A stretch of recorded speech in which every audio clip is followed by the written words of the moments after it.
본 시편은 성전이 지어지기 전에 아직 솔로몬의 성전이 준공되기 전에 성막에서 법궤가 놓여 있을 때 그때 올려드린 그런 찬양으로 대체로 보고 있습니다. 찬양을 받으시는 여호와는 4절에 보면 야곱의 영화로서 바로 기업으로 택하신 그분이다. 12지파를 기업으로 택하신 그분이 바로 찬양을 받으시고, 그분은 9절에 보면 아브라함의 하나님의 백성이 되신다. 야곱의 지파고 아브라함의 하나님, 그래서 이스라엘의 하나님, 또 유다의 하나님, 하나님의 백성에 관한 그런 찬송, 하나님의 백성이 마땅히 올려드려야 될 그런 찬송. 그러나 오늘 여기 말씀해 보면 4절에 야곱을 기업으로 택하고, 그리고 9절에 아브라함의 하나님의 백성, 이것은 단지 어떤 혈육이나 또 민족이나 어떤 그런 개념이 아니라 바로 열방이나 온 땅, 만민, 이런 것들이 오늘 여기에 많이 들어 있습니다. 2절에 보면 온 땅의 큰왕이시고, 1절에 보면 만민들이 찬양하고, 9절에 보면 문나라의 고관들이 모임이 되는, 그래서 오늘 이 찬양은 이스라엘 백성만의 찬양이라기보다 바로 열방의, 열국의, 이방에까지 하나님의 백성을 삼아서 그들로 하여금 하나님께 영광을 올리게 되는 선지자적 그런 시편이다, 예언적 시편이다라고 우리가 말씀할 수 있겠습니다. 우리가 시편에서 성전의 찬송시들이 많은 경우에 유대인들의 또 이스라엘의 그런 나라 안에서의 찬송, 2차적인 그런 의미를 가지지만은 보면 그 예배를 통하여서 열국으로 하나님의 찬송이 뻗어나가는 그런 우리가 시편을 많이 볼 수가 있는데요. 오늘도 전체적인 주제는 바로 열방, 열국, 그들이 야곱의 지파로 편입되고 아브라함의 백성으로 인침을 받는 그 구속사적인 신약의 은혜의 시대를 바라보는 그러한 찬송이 바로 오늘 시편이다라고 우리가 여겨 무방한 것입니다. 3절에 보면 여호와께서 만민을 우리에게, 나라들을 우리 발 아래에 복종하게 하시며, 1차적으로 여호와는 전쟁의 하나님으로 등장하고 만민을 우리 발 아래 복종하게 하시는, 또 만민이 우리에게 돌이키게 하는, 곧 우리의 수하에 들고 우리에게 굴복하여 종이 되고, 그렇게 볼 수도 있겠지만은 이런 전체 문맥을 통하여 오늘 시편을 본다면 여호와께서 만민을 우리에게 돌이키고 우리 발 아래 복종하게 하신다는 이 3절의 말씀은 어떤 전쟁의 상황이 아니라 복음 전파의, 전도의, 선교의 상황이다. 그래서 여호와께서 말씀으로 이방을 돌이켜서 우리와 하나의 백성이 되게 한다, 그렇게 우리가 읽을 수 있는 것이죠. 그래서 꼭 전쟁에서 이긴다기보다는 복음의 승리, 궁극적으로 우리 주님께서 이루시는 십자가의 그 터가 흔들리고 죽음이 생명으로 살아나는 그런 십자가의 죽음의 권능이 이미 오늘 여기 말씀에서 노래되고 있다라고 우리가 보는 것입니다. 특별히 4절의 말씀도 보면 우리를 위하여 기업을 택하시나니 라는 이 말씀도 마찬가지입니다. 우리를 위하여 기업을 택하신다. 그래서 그것이 바로 사랑하신 야곱의 영화다. 야곱이 누굽니까? 바로 12지파의 그런 조상이 되는 것이고, 특별히 여호와의 베델의 하나님, 또 브니엘의 하나님, 바로 친히 여호와의 인도함을 받고 그가 12지파의 조상이 되는 그런 야곱의 이 12지파에 바로 이방인들이, 만민들이 이제는 접붙임을 받아서, 바로 그는 본래 이방인이었으나 그들은 멀리 거하는 사람들이었으나 이제 하나가 되는 그것을 오늘 노래하고 있다고 우리가 볼 수 있는 것입니다.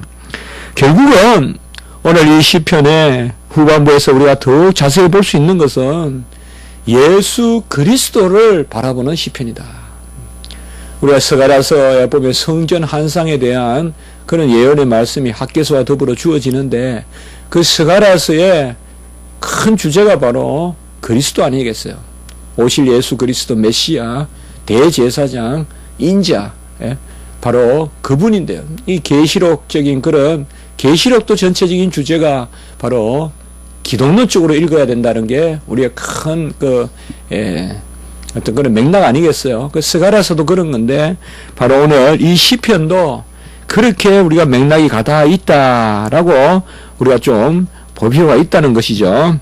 스가랴 8장 20절과 23절의 말씀에 보면 만군의 여호와가 이와 같이 말하노라 다시 여러 백성과 많은 성읍의 주인이 올 것이라.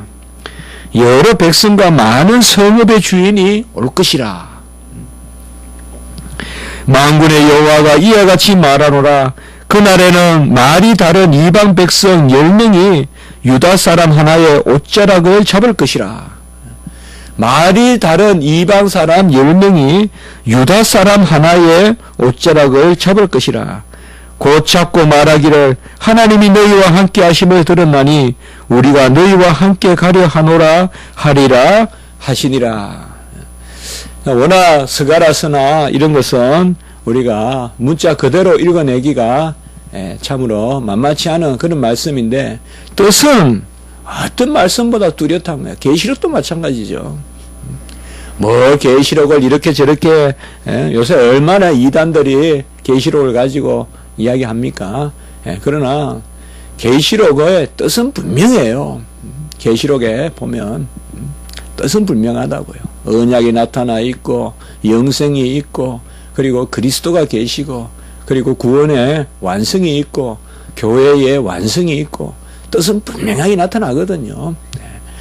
오늘 스가랴서 말씀도 그렇죠. 이방 백성 10명이 유다 사람 하나의 옷자락을 잡고 뭐 이것은 우리가 문자 그대로 해석해도 되겠죠. 이방 사람이 많이 들어온다는 거겠죠. 유다 사람 하나가 있으면 성전에 이제는 이방 사람 10사람이 들어와서 같이 예배 드린다. 그렇게도 우리가 해석해 볼 수도 있겠죠. 바로 유다 사람 한 사람 옷자락을 잡고 10명 이방인들이 전도돼서 들어온다. 그렇게 본다. 그렇게 볼 수도 있고 좀 더 우리가 예편론적으로 보면 바로 이방 사람들이 유다 지파 다윗의 자손 바로 예수 그리스도로 말미암아 구원을 받고 결국 이 성전이라는 곳이 오늘 이 노래가 지금 법궤가 놓여져 있는 그런 성막 결국에는 우리가 성막 해막 성전 다 여호와가 임재하신 곳이라고 볼 때 바로 예수 그리스도의 이루실 일을 바라보고 있다. 9절에도 보면 문나라의 고관들이 모이며 아브라함의 하나님의 백성이 되도다. 아브라함의 하나님은 누굽니까? 언약의 하나님이고 아브라함의 하나님의 백성은 뭐예요? 이삭에게서 난 자였고 많은 사람을 가르쳐서 한 것이 아니라 바로 하나를 지시하는데 그는 그리스도라고 갈라디아서 말씀하고 있죠. 아브라함의 하나님의 백성이 된다는 것은 우리가 갈라디아서 3장 29절에 보면 너희가 그리스도의 것이면 곧 아브라함의 자손이요 약속대로 유업을 이을 자니라. 곧 아브라함의 자손이라고 불리는 것은 아브라함의 하나님의 백성이 된다고 불리는 것은 너희가 그리스도의 것이면 이렇게 이제 갈라디아서에서는 그런 아브라함의 언약이 이제 그리스도 안에서 성취됨을 보여주고 있는 것입니다. 우리가 다 이방인입니다. 우리가 다 외인이요 나그네입니다. 어떻게 보면 이제 겨울이 다가오는 이런 시점에서 우리가 다 영적으로 소외된 사람들이요 내쳐진 사람들이요 주리에 속하지 못하는 우리는 대로를 걷고 아주 중간 길을 간다고 하지만은 생명에 있어서 또 영적으로 언약에 있어서는 보면 아주 기퉁이에 내쳐진 그런 버린 돌과 같은 그런 존재가 바로 우리 존재입니다. 겨울의 한기를 그대로 받고 살 수밖에 없는, 그래서 우리가 이 세상의 삶을 살아가도 아주 차가운 그런 냉랭함만이 있는 그런 삶일 수밖에 없는데, 바로 이러한 성전에 하나님을 모시고 아브라함과 그런 야곱의 그러한 복이 바로 우리에게도 주어져서, 바로 아들을 통하여서 우리에게 주어져서 우리가 크게 하나님을 영화롭게 하고 그 복락 가운데 산다. 바로 이것을 본 시편은 노래하고 있다라고 우리가 봅니다. 1차적으로 본 시편은 그저 성막에서 여호와를 찬양하는 그런 노래로 보는 것이 맞지만은, 이렇게 본 시편은 예표론적으로 또 선지자적 시편 같이 우리가 읽어볼 수 있다는 것입니다. 본 시편은 여호와가 그 아들을 보내셔서 하나님의 큰 일을 행하실 것을 사도행전 2장 11절에 미리 예언하고 있다. 칼빈의 주석을 보니까 계속 줄곧 본 시편에서는 그리스도의 나라를 노래하고 있다. 그리스도의 나라를 노래하고 있다. 지존하신 여호와가 온 땅의 큰 왕이 되는데, 바로 이 온 땅의 큰 왕은 누구시냐? 유대인의 왕이요, 만왕의 왕이요, 만유에 주신 예수 그리스도다 라고 이렇게 칼빈이 주석하는 것을 봤습니다. 큰 왕이 오셔서 그는 왕의 일을 행하셨는데, 어떻게 왕의 일을 행하셨느냐? 마른 땅의 연한 순과 같이 큰 일을 행하시되 자기 자신을 죽기까지 내주심으로, 순종하심으로 진흥과 고통 가운데서 큰 일을 행하신 왕이셨다. 그래야 온 땅에 큰 왕이 되셨다라고 이렇게 오늘 우리가 2절의 말씀을 생각해 볼 수가 있겠습니다. 예수 그리스도는 바로 하나님이 우리의 왕이심을 드러내 주시는데, 그 왕은 군림하는 왕이 아니라, 지시하는 왕이 아니라, 그 왕은 섬기는 왕이고 자기 자신을 주시는 왕이라는 것을 우리에게 보여주셨습니다. 그리하여 그 사랑 안에 만민을 모으는 그 역사를 이루신 것입니다.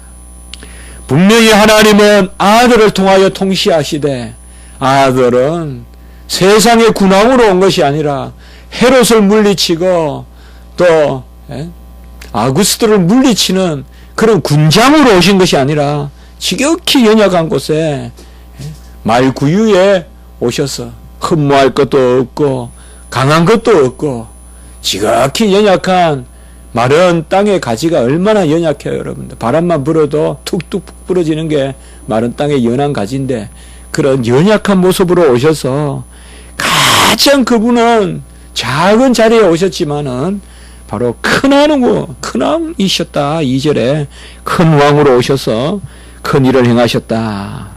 이렇게 칼빈이 주석하는 것을 봤습니다. 제가 왜 특별히 이렇게 칼빈의 주석을 말씀드린가 하면, 대체로 칼빈 주석에 보면 이렇게 많이 예표론적으로 해석하지 않거든요. 먼저 역사적으로 해석을 충실히 하는데, 이 부분에서는 상당히 루트의 그런 시편 주석과 같이 상당히 예표론적으로 주석하는 것을 볼 수가 있습니다. 우리가 대표적으로 메시아 시편이고, 메시아가 왕으로서 나타나는 그리스도의 왕의 예언 시편은 우리가 시편 110편을 이야기할 수가 있죠. 그리고 2편이나 22편이나 또 46편, 저 지난주에 봤던 45편, 46편, 이런 여러 가지 메시아 시편이 있지만은 특별히 왕으로 다스리는 그 예수 그리스도에 대한 시편이 110편인데, 이 시편 110편에 보시면 110편 1절에 보면 원수들을 발판으로 삼고 하나님의 오른편에 앉으셨다. 여기도 보면 예수 그리스도가 원수들을 발판으로, 옛날 성경에는 발등상으로 삼고 새 성경에는 발판으로 삼고 하나님의 오른편에 앉으셔서 원수들을 어떻게 발판으로 삼느냐. 이건 하나님의 오른편에 앉으셨다는 것이 바로 답이에요. 예수님이 하나님의 오른편에 앉으신 것이 뭐예요? 예수님이 아버지의 일을 행하셨다는 거예요. 아버지의 일을 행하셨다는 건 뭡니까?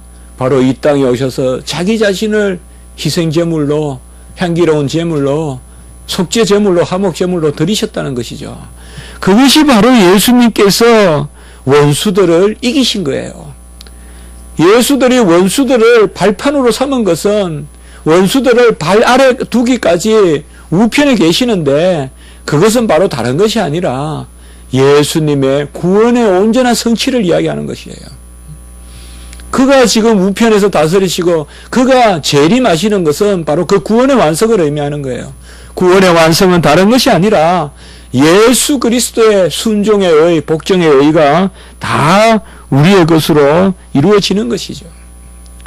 예수님은 왕이시되 절대 세상의 왕이 아니셨어요. 그러나 하나님은 그들을 통하여 예수님을 왕이라고 인정하게 했죠. 이건 하나님의 놀라운 섭리죠. 분명히 유대인의 왕이라고 해서 못 바뀌셨죠. 그러나 그는 진정한 유대인의 왕인데 세속적인 왕이 아니라, 세상의 왕이 아니라 진정한 큰 왕이셨단 말이에요. 오늘 2절에 큰 왕이셨다. 큰 일을 이루시고 큰 생명의 복을 주시는, 큰 기쁜 소식을 전해주시는 바로 큰 왕이셨다. 그 큰 왕이 이 땅에 오셔서 다스리신다. 지혜가 미련을 이길 수가 없고요, 혈기가 참음을 이길 수가 없습니다. 세상 질서도 사실 많이 그렇게 돌아가요. 온유한 사람은 결코 강한 사람에게 지지 않아요. 강한 사람이 지는 거예요. 세상에서도 온유한 사람이 이기는 거예요. 그러나 영적 질서에서는, 세상은 그래도 일시적인 영화라도 있을지 몰라도 하나님이 주시는 다스리심은 결코 이긴다고 이기는 것이 아니요, 짓밟는다고 다스리는 것이 아니요, 우리 주님과 같이 자기 자신을 주심으로 다스리시고, 시편 110편 2절에 보면 여호와께서 시온에서부터 주의 권능의 규를 내보내시리니, 권능의 규, 바로 왕직을 뜻하죠. 이게 예수님이죠. 기름 부은 예수님을 내보내시리니, 시편 110편 4절에 보면 너는 멜기세덱의 서열에 따라, 옛날에는 멜기세덱의 반차라고 번역했죠. 새 성경에는 멜기세덱의 서열에 따라 영원한 제사장이다. 여기에서 우리는 시편 110편에서 가장 대표적인, 우리가 여호와의 왕직을 노래하는 이 시편 110편에서 우리는 더 귀하게 여기는 것을 뭐냐, 사실 제사장이라는 거예요. 영원한 제사장. 그 예수님은 왕이자 제사장이라는 것을 노래하는 거죠. 이 제사장은 누구예요? 자기 자신을 제물로 주신 제사장이죠. 예수님은 자기 자신을 제물로 주신 제사장이기 때문에 멜기세덱의 반차를 쫓는 그러한 제사장, 그리고 제물로서, 그게 멜기세덱보다 더하신 분이죠. 그는 제사장이면서 제물이시죠.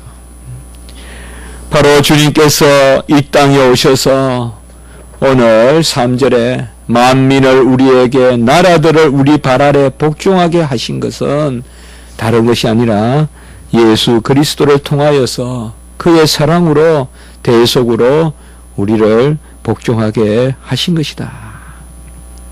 특별히 오늘 5절에 보면 하나님께서 즐거운 함성 중에 올라가시며 여호와께서 나팔 소리 중에 올라가시는도다. 이것은 우리가 예배의 상황이라고도 볼 수 있지만은, 특별히 이것을 우리가 예표론적으로 본다면 예수 그리스도의 성천으로 볼 수 있다. 하나님께서 즐거운 함성 중에 올라가시며, 엘로힘 여호와께서 나팔 소리 중에 올라가시다. 야훼. 놀랍게도 칼빈 주석에 보면 엘로힘과 야훼를 예수님으로 지금 번역하고 있어요. 해석하고 있어요. 이건 우리가 자주 만날 수 있는 거거든요. 오늘 왜 제가 특별히 칼빈 주석을 많이 이렇게 말씀드리는가 하면 너무나 이 부분에서 중요한 그런 신학적 맥락을 읽어내기 때문에 이 47편은 아주 중요하게 예수 그리스도를 노래하고 있다. 그는 큰 왕이시고 그는 바로 왕 제사장으로서 자기를 주심으로 다스리시다. 복종하게 하시다. 그리하여 만민을 야곱의 지파에 만민을 아브라함의 하나님의 백성으로 편입하신다.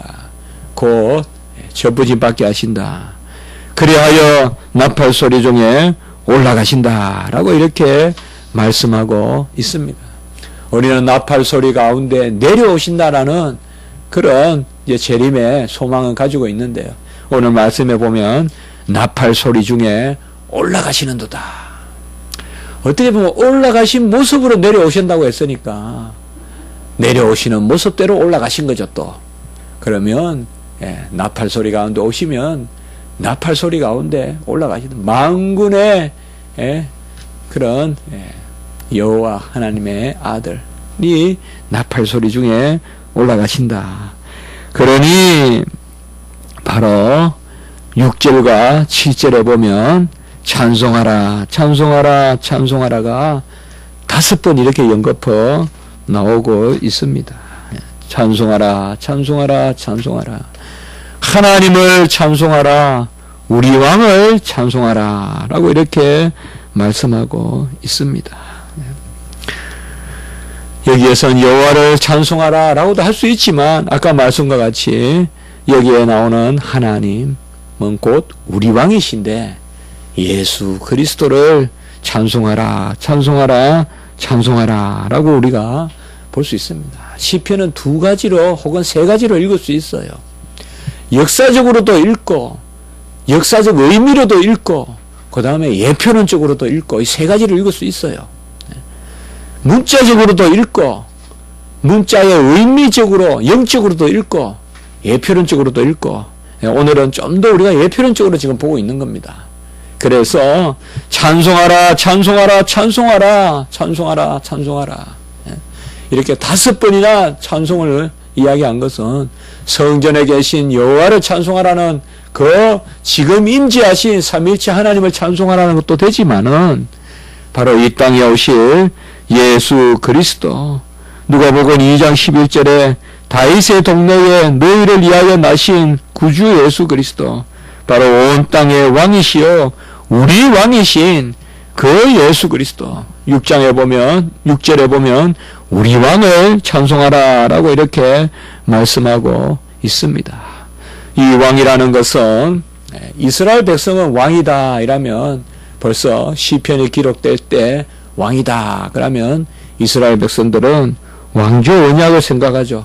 사무엘하 7장 16절에 보시면 내 집과 내 나라가 내 앞에서 영원히 보존되고 내 왕위가 영원히 견고하리라.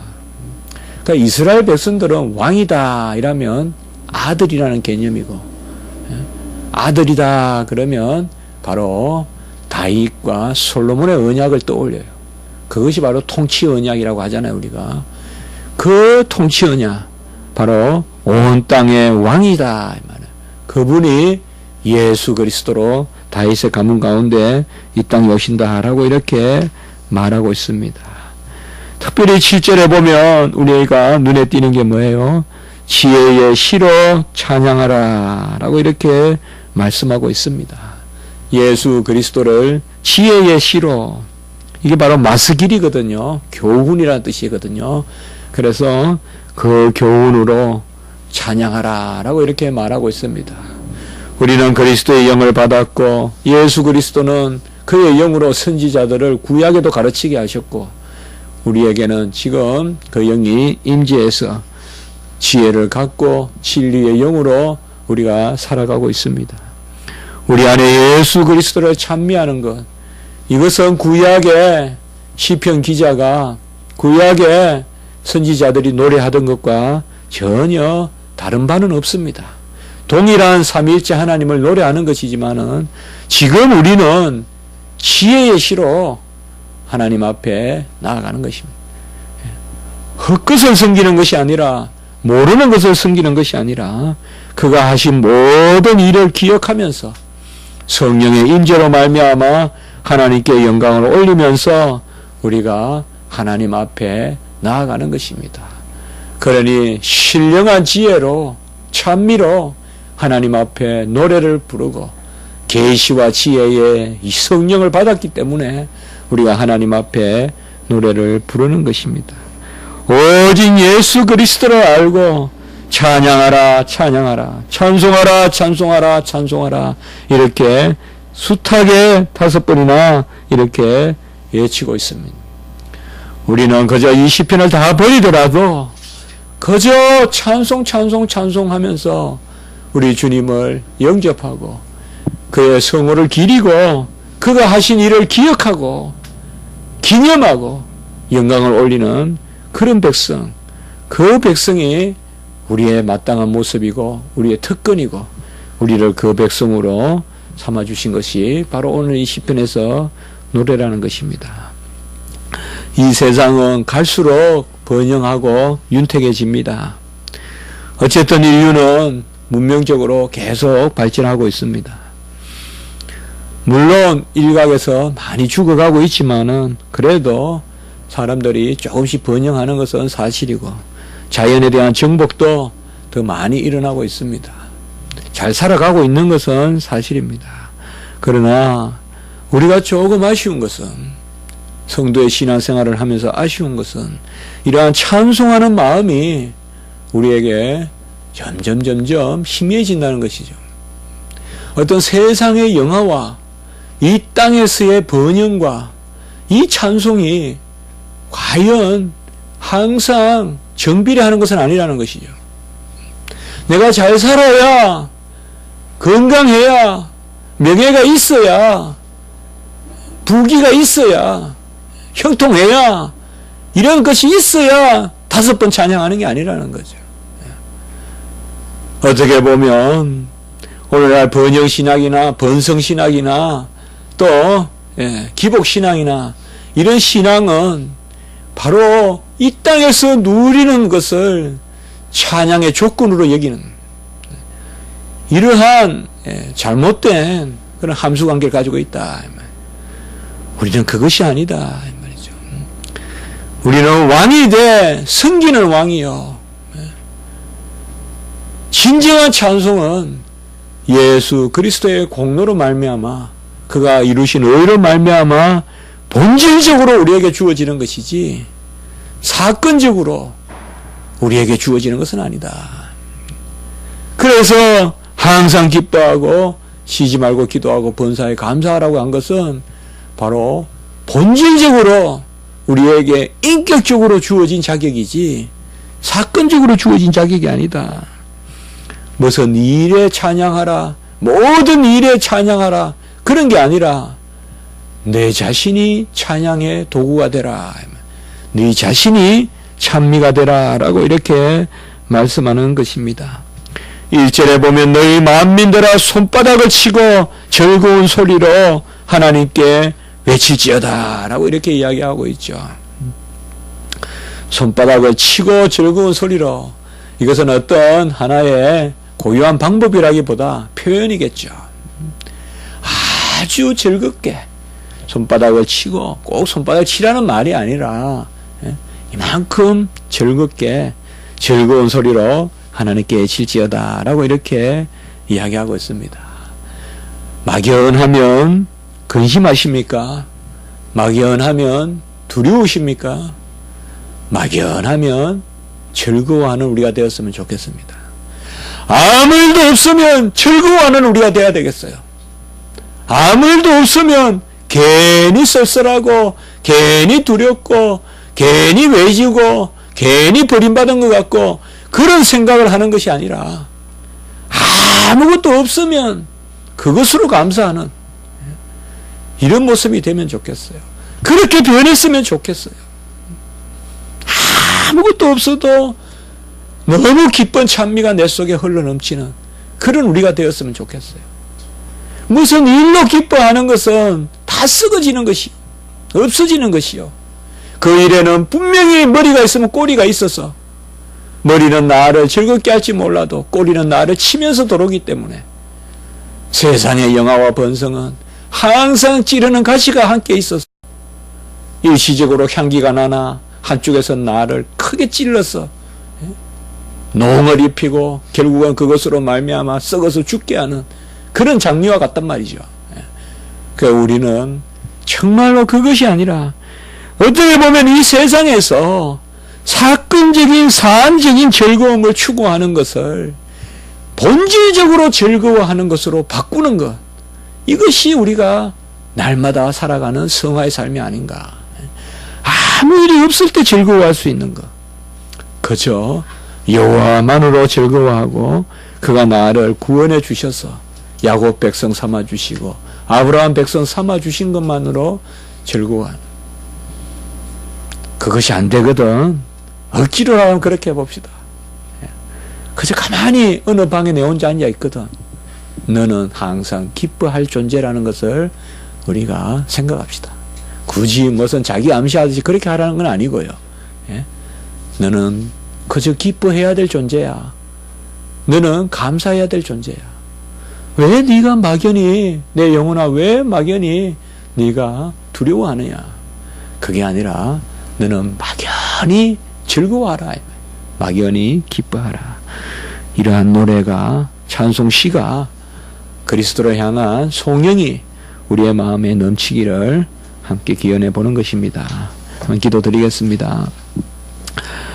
거룩하고 자비로우신 하나님 아버지, 찬송하라, 찬송하라, 찬송하라, 찬송하라, 찬송하라. 5번이나 이 주 예수 그리스도, 만왕의 왕이시여 큰 왕이신 우리 주를, 그 여호와를, 엘로힘을, 야훼를 우리가 찬송하라고 말씀해 주셨습니다.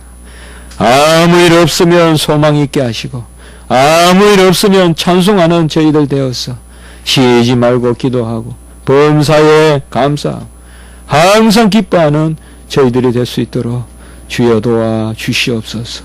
우리 안에 큰 일을 행하시고 마른 땅에 연한 줄기와 같이 오셨으나 볼품 없이 오시고 흠모할 만한 것이 없이 오시고 아주 낮은 곳에 작게 오셨으나 큰 일을 이루신 주님을 바라보고 나가는 저희들 되게 해 주시옵소서. 모든 일을 주님께서 이루심을 믿습니다. 우리를 찬양의 도구가 되게 해 주시고 이 땅에서 평생 찬양하고 그 찬미의 입술로 하늘나라 가서 더 큰 찬미 올릴 수 있도록 인도해 주시옵소서. 예수님의 이름으로 기도드리옵나이다. 아멘.